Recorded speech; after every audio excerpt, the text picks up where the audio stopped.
दुनिया की अन्य मजबूत करेंसी की हालत भी डॉलर के मुकाबले पतली होती जा रही है। ब्रिटिश पाउंड की कीमत घटकर डॉलर के बराबर आ गई, यानी अब हर एक डॉलर में आप एक ब्रिटिश पाउंड ले सकते हैं। हालात ऐसे हैं कि सोमवार को सीएमई ग्रुप की करेंसी एक्सचेंज पर पाउंड की ट्रेडिंग रोकनी पड़ी। कुछ ऐसा ही हाल यूरो का भी है। डॉलर के मजबूर होने के साथ साथ दुनिया भर की करेंसियों पर दबाव बना हुआ है। सोमवार को डॉलर इंडेक्स 20 साल की ऊंचाई पर पहुंच गया।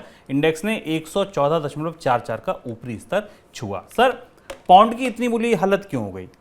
पाउंड की इतनी बुरी हालत नहीं, हम जैसा हम लोग शुरुआत से इस पर चर्चा करें, पाउंड की इतनी बुरी हालत ने यूरोपीय अर्थव्यवस्था के भीतर गहरे संकट का संकेत दिया है और इसलिए अब अमेरिका से ज़्यादा फोकस यूरोप की अर्थव्यवस्थाओं पर है। वैसे भी यूरोप पर मार्च और इस साल फरवरी से यूरोप पर सबसे ज़्यादा फोकस है दुनिया की अर्थव्यवस्थाओं में। पुतिन के यूक्रेन पर हमले के बाद गैस की कीमतें, एनर्जी प्राइसेस बढ़ने के कारण यूरोप की अर्थव्यवस्थाओं में कई सारी राजनीतिक उठापटक और फेरबदल के कारण ब्रिटिश पाउंड के इस गिरने की बड़ी वजह ये थी कि ब्रिटेन की सरकार, जो नई सरकार आई और उसके वित्त मंत्री ने जो नया पैकेज जारी किया टैक्स कट का, उसने बाजार को बुरी तरह तितर बितर कर दिया। अब आप सोचेंगे ऐसा क्यों हुआ? ये पैकेज तो इकोनॉमी को प्रॉप अप करने के लिए लाया गया था। टैक्स में रियायतें देने से तो अर्थव्यवस्था झूमती है। भारत का तो हमारा नतीजा ये कि जब भी सरकार कॉर्पोरेट्स को टैक्स में रियायत देती है तो स्टॉक मार्केट झूमता है। पर यहाँ ब्रिटेन की अर्थव्यवस्था में इसका बिल्कुल उल्टा असर हुआ। ब्रिटेन की अर्थव्यवस्था गहरी महंगाई की और मंदी की चपेट में है, मंदी की तरफ बढ़ चुकी है। इस पैकेज का बाजार ने ये मतलब निकाला कि चूंकि बाजार में डिमांड नहीं है और इस पैकेज से यूके के बजट में जो लॉसेस होंगे उसके कारण सरकार को और ज़्यादा बॉन्ड की बोरिंग्स करनी पड़ेगी। और अगर सरकार को, और ह्यूज पैकेज है ये, करीब करीब इस पैकेज का आकार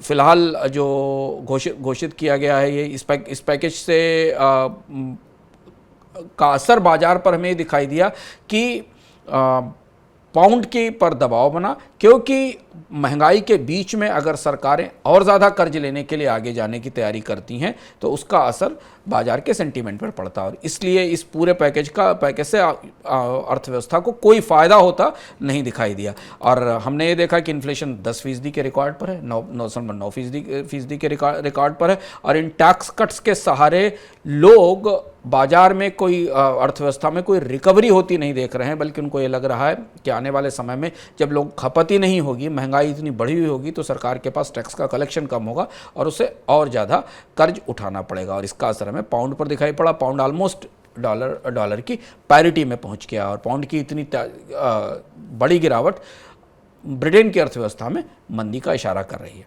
सर, आखिरी सवाल मेरा मंदी को ही लेकर है। ये संभावना, ये आशंका कितनी गहरी है कि मंदी जो है वो यूरोप के दरवाजे तक पहुंच गई? मंदी यूरोप के दरवाजे तक पहुंच गई। इसमें दो बड़े घोषणाएं हमारे पास आई।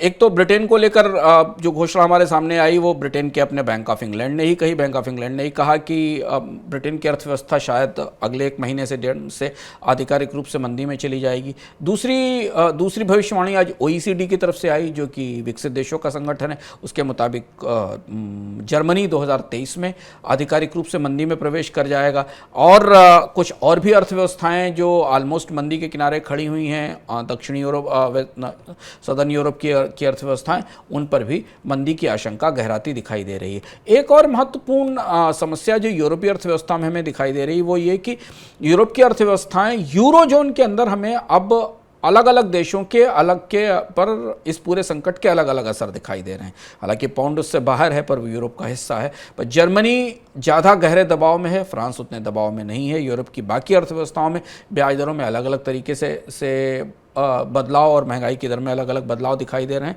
ये बड़ी वजह है कि यूरोप में मंदी शायद पहले दुनिया में आएगी वो, और अगर OECD की माने तो ये मंदी लगभग 1 साल चलेगी यूरोप की अर्थव्यवस्थाओं में। और अगर 1 साल मंदी रहेगी तो उसका असर फिर हमें शेयर बाजारों पर दिखाई देगा और वही हमें आज भारत के शेयर बाजार में और दुनिया के शेयर बाजारों में गिरावट के तौर पर हमें सामने आता दिखाई दिया। तो ये है बेचैनी की वजह रुपए में, ये है बेचैनी की वजह शेयर बाजार में। और केवल भारत के नहीं, पूरी दुनिया की करेंसी और पूरी दुनिया के शेयर बाजार इसी बात से थर्रा रहे हैं कि आखिर मंदी कितनी गहरी होगी।